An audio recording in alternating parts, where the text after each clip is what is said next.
አከብረሃለሁ ስል ተቀደምክ። በድጋሚ አሳምሬ አከብረሃለሁ እንኳን ደስ አለክ 500K ስለገባህ የኔ ባል ትላለች ሄርሜላ ከረሜላ በሌሊቱ ለአብርሽ መልስ ሰጠች። መልስ የሰጠችው ኢንስታግራም ላይ ገብታችሁ ማየት ትችላላችሁ። ሰላም ጤና ይስጥልኝ። በመላው ዓለም ለምትገኙ የእሙ አይመን ቤተሰቦች እንዴት ናችሁ? አሰብ አስተያየታችሁ ኮሜንት ስር አስቀምጡልኝ። ለቤቴ አዲስ ከሆናችሁ ሰብስክራይብ፣ ላይክ፣ ሼር ሳታደርጉ የትም ቦታ እንዳትሄዱ።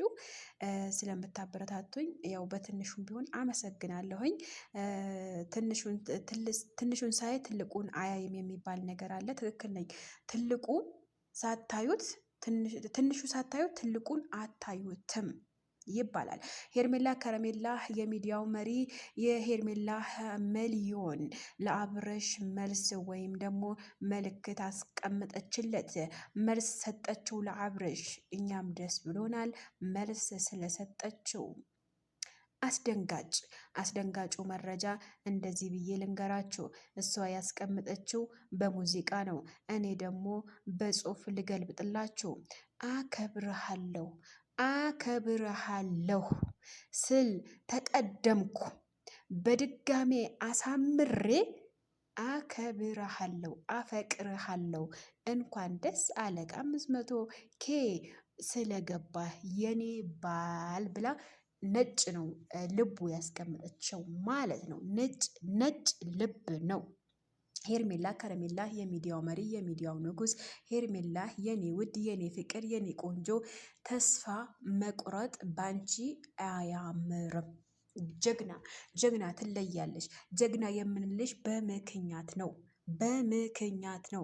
ሄርሜላ ከረሜላ፣ ሄርሜላ ሚሊዮን፣ የሚዲያው መሪ፣ የሚዲያው ንጉስ፣ የአብርሃም ልዕልት፣ የአብርሃም ስስት ተብላ የምትጠቀሰዋ ሄርሜላ በሌሊቱ ለአብርሽ ትልቅ መልስ ሰጥታዋለች። ይህንስ እናንተ ምን ትሉታላችሁ? አሁን ያልኳችሁ ነገር ምን ትሉታላችሁ? የኔ ባል አከብረሃለሁ፣ አፈቅረሃለሁ። መቼም ቢሆን ከጎኔ አትለይም። ለጊዜው ሰው ቢወስድክም፣ ለጊዜው ሰው ቢያረቅም ከኔ መቼም ቢሆን መቼም አትለይም። ሁሌም ካንተው ጋ ነኝ። ሁሌም እያፈቀርኩህ እኖራለሁ። እንግዲህ ትላንትና በተደረገው ፕሮግራም ላይ ሄርሜላ መቅረብ ነበረባት ብለው ብዙ ሰዎች ተቃውሞ አድርገው ነበረ። ቲክታክ ላይም ሆነ ኮሜንት ስርም ሆነ ይሄ የሚገባት ይሄ ድግስ ሆነ ማዘጋጅ የሚገባት ማናት? ሄርሜላ ከረሜላ ነበረች። ይሄ ፕሮግራም ግዴታ መደገም አለበት እያሉ ብዙዎቻቸው መልስ እየሰጡ ይገኛሉ። ይህም ነገር እኔ አልቃወመውም፣ ደስ ይለኛል። ምክንያቱም ሄርሜላ ከረሜላ በፕሮግራሙ ላይ መገኘት ነበረባት። ብዙ ተቃውሞ ነበረ። ዩቲዩብ ላይ፣ ቲክታክ ላይ፣ ኢንስታግራም ላይ ገብታችሁ ካያችሁ ይሄ ፕሮግራም የሚገባት ሄርሜላ ናት ሲባል ተገልጿል።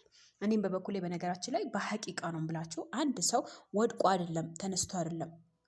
ነገር ግን አሁን ስለቀደመቻት አይደለም ስለተቀደመች አይደለም። ሄርሜላ የኔ ባል ብለዋለች።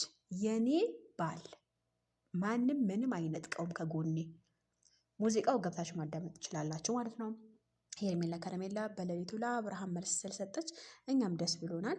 ነገር ግን ፈጣሪ አይለያችሁ። ያው በነገራችን ላይ አብርሃም እንኳን ደስ አለ በዚሁ አጋጣሚ እና ደግሞ ሩታም በዛ በኩል ያኔ ሄርሜላ ለማናደድ ይሄን ያክል ደረጃ ርቀሽ መሄድ አልነበረብሽም። እና ደግሞ ይሄን እውነት እናንተ ሁለቱ ምረጥ ብትሉት በእርግጠኝነት ሄርሜላ ነው የሚመጣው። አብርሃም ወደ ቀድሞ ተመለሰ አልተመለሰ አናቅም። ፈገግታው ተመልሰዋል። ኦኬ ፈገግታው ስለተመለሰ ደስ ብሎናል ለኛም ማለት ነው። ነገር ግን እውነት ማንነቱ ተመልሷል ወይ የሚለው ነገር ያው በጊዜ ሂደት የምናየው ይሆናል ማለት ነው። ሚዲያው ስለተገላላበጠ ሚዲያው እንደዚህ ስለሆነ አይደለም። አንድ ሰው መከበር ያለበት ቦታ ይከበራል፣ መወደድ ያለበት ቦታ ይወደዳል ማለት ነው። ስለዛ መደረግ ያለበት ነገር ተደርጎ ወደ ማንነቱ ተመልሶ ማን እንደሚመርጥ ማን እንደፈለገ ማን በቃ ይሄን ነው እኛ ማወቅን የምንፈልገው ማለት ነው ውዶችዬ። እና ደግሞ በሌላ ቪዲዮ እመጣላችኋለሁ። ይሄ የት ነው የምናገኘው ለምትሉት ኢንስታግራም ላይ ገብታችሁ ማየት ትችላላችሁ፣ ተለቋል። እኔ እንጃ ግን በነገራችን ላይ ሄርሜላ ችግሯ ምን እንደሆነ ታውቃላችሁ ውዶችዬ? ሄርሜላ ቦስት ታደርጋለች፣ ቶሎ ነው የምታጠፋው። ለምን ብኬት ወዴት አላውቅም። ብቻ ለማንኛውም ሁሉ ነገር ለፈጣሪ ትታው ሁሉ ነገር ለፈጣሪ ሰጥተው እሷ የሚሆን ነገር አለ። ነገር ግን በአዲስ ነገር እመልሳለሁ ብላለች። እኛም በአዲስ ነገር እንጠብቃታለን። መልካም ቆይታ የኔ ውዶች፣ የኔ ማሮች።